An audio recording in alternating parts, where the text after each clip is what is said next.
Halo semua, hari ini saya Dara Batobatua dan Novita Suryanti akan membahas materi kesetimbangan benda tegar dan dinamika rotasi fisika kelas 11. Baiklah, untuk materi pertama akan dijelaskan oleh saya Dara Batobatua. Nah, dalam materi pembahasan kita kesetimbangan benda tegar dan dinamika rotasi ini, kita memiliki 7 pokok bahasan. Yang pertama, benda tegar, gerak rotasi dan translasi. Yang kedua, momen gaya. Yang ketiga, momen inersia. Yang keempat, momentum sudut. Yang kelima, energi pada gerak translasi dan gerak rotasi. Yang keenam, kesetimbangan benda tegar. Dan yang ketujuh, titik berat. Tetapi kali ini yang akan saya bahas yaitu poin pertama, kedua, ketiga, dan keempat. Dan untuk poin kelima dan keenam akan dijelaskan nanti di video selanjutnya oleh rekan saya Novita Suryanti. Baiklah teman-teman, kita langsung saja ke pokok bahasan yang pertama, yaitu benda tegar, gerak rotasi, dan gerak translasi. Nah, seperti yang teman-teman lihat di layar teman-teman, ada 3 buah animasi pertama, kedua, dan animasi ketiga. Nah, kita akan bersama-sama mengamatinya bahwa di mana ketiga animasi ini ada kaitannya dengan materi yang akan kita bahas pada pokok bahasan pertama. Coba kita lihat animasi yang pertama, di mana ada terdapat 2 buah benda, batu dan platisin. Nah, ketika kedua buah benda ini diberi gaya tekan yang sama, kira-kira apakah yang terjadi terhadap benda tersebut? Nah, yang terjadi adalah di mana benda platisin akan menjadi penyok, sedangkan batu akan tetap pada bentuknya semula. Nah, hal ini menunjukkan bahwa platisin tidak kuat dalam menerima gaya tekan yang diberikan, sedangkan batu kuat dalam menerima gaya tekan yang diberikan. Nah, dari kedua benda ini tadi, manakah yang termasuk benda tegar, batukah atau platisin? Nah, yups, pasti benda tegarnya adalah batu. Kenapa batu? Loh, kok bisa? Nah, jadi benda tegar ini adalah benda yang tidak mengalami perubahan akibat pengaruh gaya ataupun momen gaya. Nah, sehingga batu merupakan salah satu contoh dari benda tegar, karena dia ketika diberikan gaya yang sama dengan platisin, dia tidak berubah bentuk. Artinya momen gaya sama sekali tidak berpengaruh terhadap bentuknya. Nah, kita perhatikan lagi animasi yang kedua, di mana benda bergerak lurus searah. Nah, benda ini merupakan salah satu contoh animasi gerak translasi. Nah, jadi dari pergerakan benda ini kita dapat menyimpulkan bahwa gerak translasi adalah pergeseran suatu benda dengan bentuk dan lintasan yang sama di setiap titiknya. Jadi artinya pada saat benda ini bergerak dari satu titik ke titik yang lain tidak mengalami perubahan bentuk, tetapi di setiap titik atau lintasannya bentuknya sama. Nah, kita perhatikan lagi di animasi yang ketiga, bisa kita lihat juga bahwa di mana benda berputar atau berotasi berbentuk lingkaran di setiap titiknya. Nah, kita juga dapat melihat ilustrasinya seperti pada gambar ini, di mana ini adalah titik pusat atau sumbu putar dari sebuah benda. Di sini ada 2 buah benda A dan benda B. Ketika benda ini digerakkan atau diputar, maka benda akan berotasi membentuk lingkaran seperti gambar ini. Nah, sumbu putar yang dimaksudkan di sini adalah garis lurus yang melalui pusat lingkaran dan tegak lurus pada bidang lingkaran. Nah, jadi dapat kita simpulkan bahwa gerak rotasi ini adalah gerak benda dengan bentuk dan lintasan lingkaran di setiap titiknya. Materi kita yang kedua yaitu momen gaya atau torsi. Di sini kita harus terlebih dahulu tahu apa itu momen gaya atau torsi, di mana torsi atau momen gaya ini adalah keefektifan suatu gaya sehingga mampu membuat benda mengalami gerak rotasi. Nah, gerak rotasi seperti apa kira-kira yang dimaksud di sini? Nah, gerak rotasi yang dimaksudkan di sini adalah bisa searah jarum jam, bahkan bisa arahnya berlawanan jarum jam. Nah, sehingga untuk besarnya momen gaya itu tergantung pada gaya yang dikeluarkan serta jarak antara sumbu putar dan letak gaya yang diberikan. Nah, selain daripada itu, kita juga dapat menuliskannya secara matematis bahwa torsi ini merupakan hasil kali antara lengan gaya dan vektor gaya, di mana posisi arah lengan gaya terhadap poros putar dengan vektor gaya yang membentuk sudut. Nah, sehingga kita dapat melihatnya pada gambar ini, di mana lengan gaya itu adalah titik poros atau pusat sampai titik di mana gaya tersebut diberikan. Ini adalah bagian dari lengan gaya, ini gaya. Nah, gaya di sini adalah bisa searah jarum jam, bisa arahnya berlawanan jarum jam. Nah, di sini sudutnya tetanya, sehingga dapat kita rumuskan persamaannya bahwa tau sama dengan gaya dikali lengan gaya dikali sin theta. Nah, jika arahnya tegak lurus, maka sin tetanya akan bernilai 90, di mana sin dari 90 ini adalah 1, sehingga dapat kita tuliskan lagi dari persamaan ini secara sederhananya atau singkatnya menjadi tau sama dengan gaya dikali lengan gaya. Nah, dimana keterangannya teman-teman dapat lihat R itu adalah lengan gaya yang satuannya massa, F adalah gaya yang satuannya Newton, dan tau adalah momen gaya atau torsi yang satuannya Newton meter. Nah, yang selanjutnya itu di dalam momen gaya itu ada syarat dan ketentuan, di mana gerak dari momen gaya ini jika dia searah jarum jam maka akan bernilai positif, sedangkan yang berlawanan arah jarum jam akan bernilai negatif. Nah, dapat kita lihat atau kita contohkan pada gambar ini ada 3 buah momen gaya, FA, FB, dan FC. Ini adalah sumbu putarnya atau titik pusatnya. Nah, ketika FA ditarik ke atas dari sumbu putarnya maka akan searah dengan jarum jam, maka akan bernilai positif, dan RA-nya adalah jarak FA ke titik pusatnya. Nah, untuk benda yang kedua, FB, jika ditarik ke bawah dari arah sumbu putarnya maka akan berlawanan arah dengan jarum jam, maka nilainya negatif. Dan untuk FC juga ditarik ke bawah dari arah sumbu putarnya maka akan searah dengan jarum jam dan nilainya positif. Nah, sehingga agar mempermudah kita untuk mencari momen gaya total atau tau total jika disebutkan atau dituliskan ada lebih dari satu momen gaya, maka kita dapat menjumlahkannya. Nah, penjumlahan ini disesuaikan dengan arah dari gaya tersebut, yang dimana tadi jika dia searah jarum jam nilainya positif, jika dia berlawanan maka nilainya negatif. Pengaplikasiannya di dalam kehidupan kita sehari-hari. Nah, coba teman-teman perhatikan, di sini ada gambar sebuah pintu. Pernah nggak terlintas di pikiran teman-teman sekalian mengapa daun pintu atau pegangan pintu harus terletak di ujung? Kenapa tidak dibuat atau diletakkan dekat engselnya atau di tengah-tengahnya? Nah, hal tersebut yaitu adanya momen gaya atau torsi dapat sangat membantu kita dalam melakukan suatu hal. Contohnya seperti membuka pintu dengan memberikan gaya pada pegangan pintu. Nah, apa sih hubungannya torsi dengan sebuah pegangan pintu itu?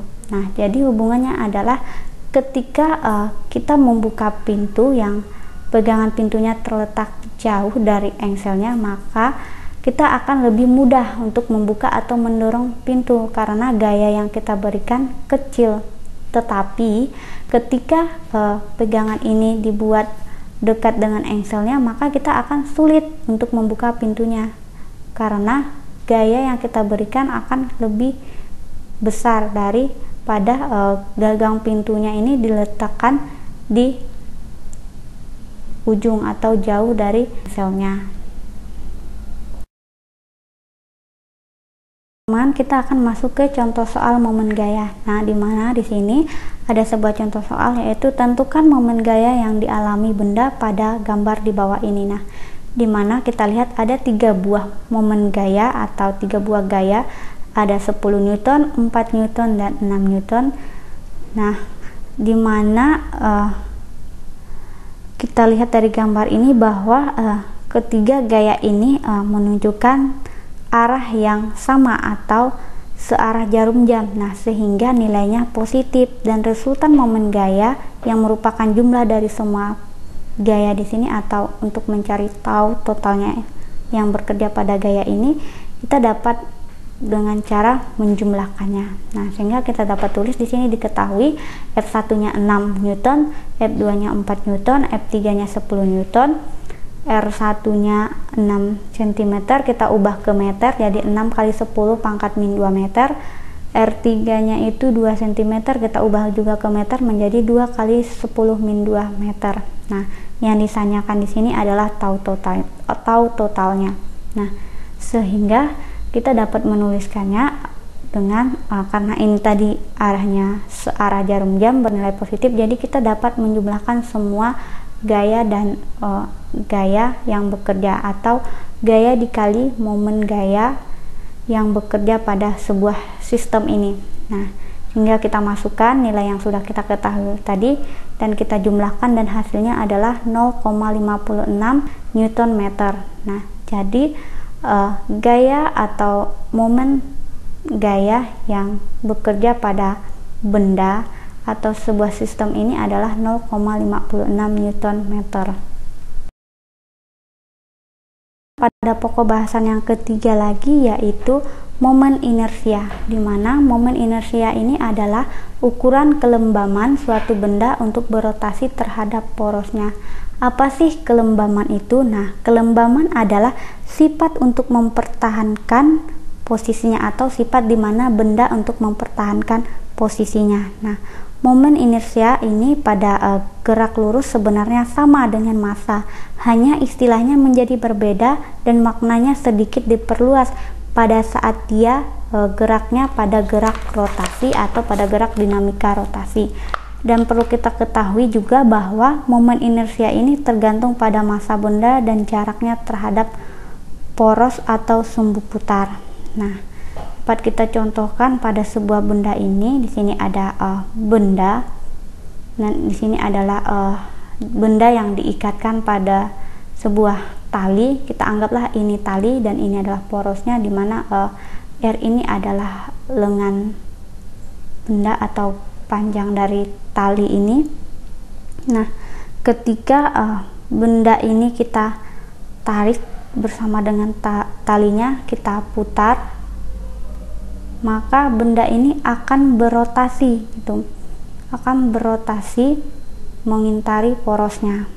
Nah, sehingga dari benda ini maka akan muncul momen inersianya, maka di pada benda ini akan muncul momen inersianya, sehingga secara sistematisnya untuk momen inersia sebuah partikel kita dapat menuliskan persamaannya, yaitu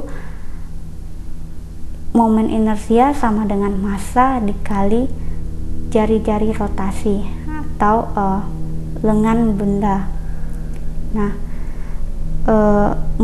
selain momen inersia ini bergantung pada massa, jarak terhadap porosnya, momen inersia ini juga bergantung pada bentuknya. Nah, jadi momen inersia ini bergantung pada bentuknya. Nah, dapat kita lihat di mana jika bentuknya batang silinder poros melalui pusat, maka momen inersianya I sama dengan 1/2 mr kuadrat. Nah, dimana kita juga perlu ketahui bahwa benda yang sulit diputar memiliki momen inersia yang besar, dan benda yang sedang berputar dan sulit dihentikan juga memiliki momen inersia yang besar. Kita akan masuk ke contoh soal momen inersia. Nah, dimana di sini ada dua buah bola masing-masing bermassa M1 sama dengan 2 kg, M2 3 kg, dihubungkan dengan tali ringan tak bermassa seperti pada gambar di bawah ini. Nah, ini adalah M1 2 kg, M2 3 kg. Nah, dimana jika sistem bola diputar pada sumbu AB, maka hitunglah momen inersia sistem bola tersebut. Nah, jadi jarak A dan B ini adalah sumbu putarnya atau titik pusatnya. Nah, sehingga kita dapat menuliskan, diketahui M1-nya ini tadi ya 2 kg, M2-nya 3 kg, R1-nya jarak antara M1 ke titik pusat atau sumbu putarnya itu 20 cm, kita ubah ke meter jadi 0,2. Begitu juga yang R2 nya jarak M2 ke titik pusat atau sumbu putarnya yaitu 30 cm dijadikan meter jadi 0,3 meter. Nah, yang ditanya adalah momen inersianya, sehingga kita dapat masukkan sesuai dengan rumus yang sudah kita bahas di slide sebelumnya.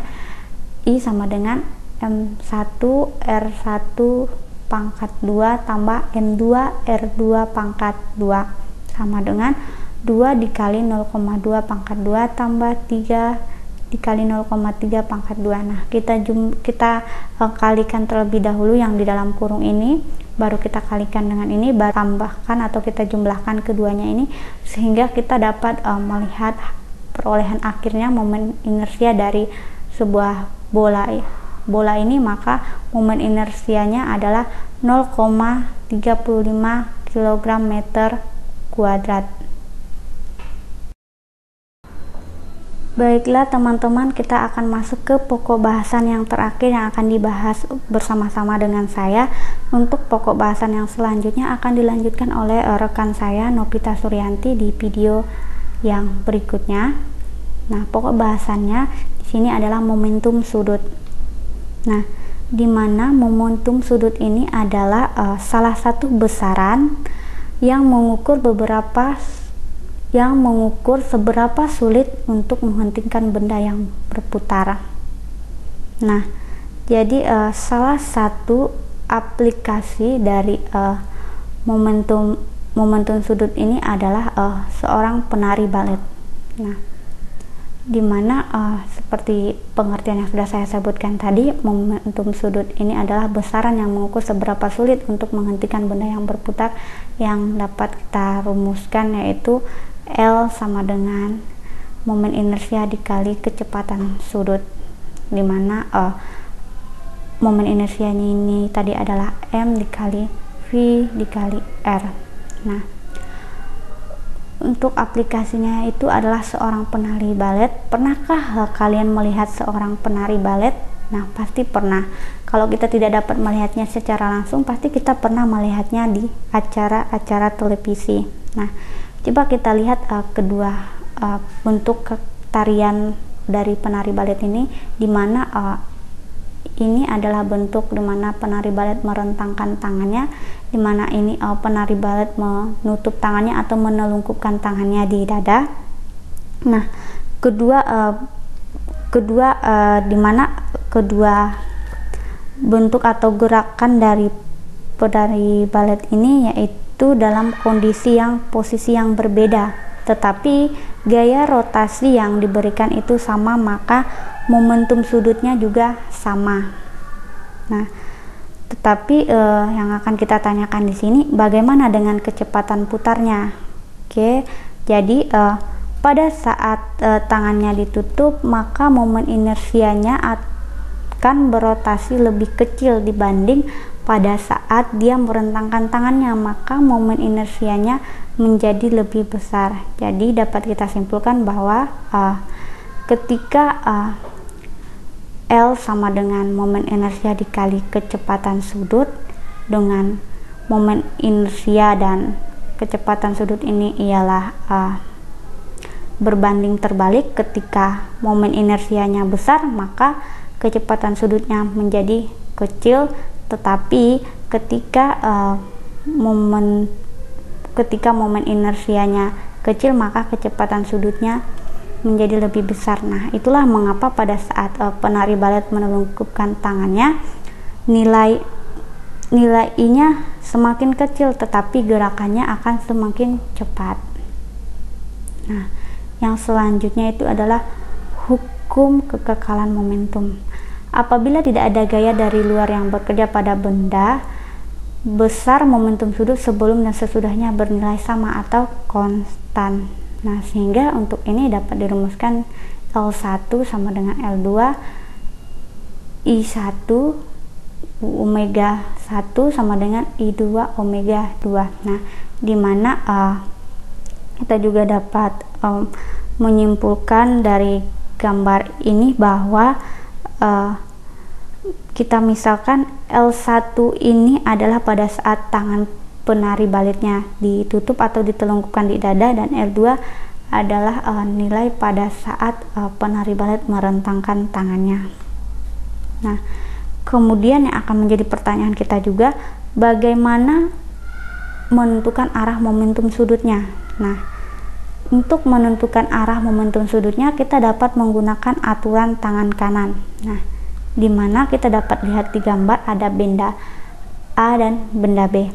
Nah, benda A dan benda B ini sama-sama berputar, tetapi bagaimana menentukan arah kecepatan sudutnya? Nah, dari gambar kita dapat tahu bahwa arah kecepatan sudutnya itu ke atas. Nah, kita lihat jari-jarinya ini menggunakan tangan kanan.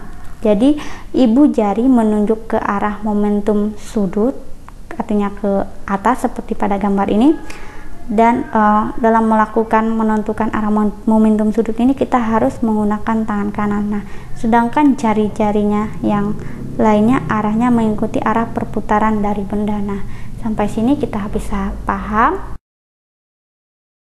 Dengan contoh soal di mana ada sebuah benda pejal dengan diameter 100 cm dengan massa 10 kg berotasi melalui pusat sumbunya. Tentukan momentum sudutnya apabila benda tersebut memiliki kecepatan sudut sebesar 120 radians. Nah, kita dapat menuliskan di sini diketahuinya diameternya adalah 100 cm, kita ubah ke jari-jarinya 50 cm dijadikan meter, 0,5 meter. Nah, massa dari benda pejal ini adalah 10 kg, dimana dengan kecepatan sudutnya 120 radians. Yang ditanyakan adalah momentum sudut dari sebuah benda pejal ini. Nah, sehingga seperti materi yang sudah kita bahas mengenai momen inersia, di mana bentuk-bentuk khusus seperti salah satunya itu bola pejal memiliki momen inersia 2/5 mr kuadrat. Nah, sehingga kita dapat menuliskannya dan kita dapat memasukkan nilai m-nya berapa, nilai r-nya berapa, sehingga kita dapat memperoleh momen inersia dari bola pejal ini 4,25 kg meter kuadrat. Nah, sehingga kita masukkan ke dalam persamaan untuk mencari momentum sudut, yaitu L sama dengan momen inersia dikali kecepatan sudut. Nah, momen inersianya tadi 4,25 kg meter kuadrat dikali 120 radians. Nah, sehingga nilai untuk kecepatan untuk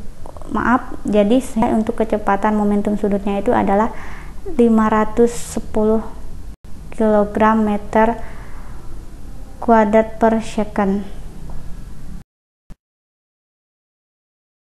Kedua yaitu mengenai hukum kekekalan momentum.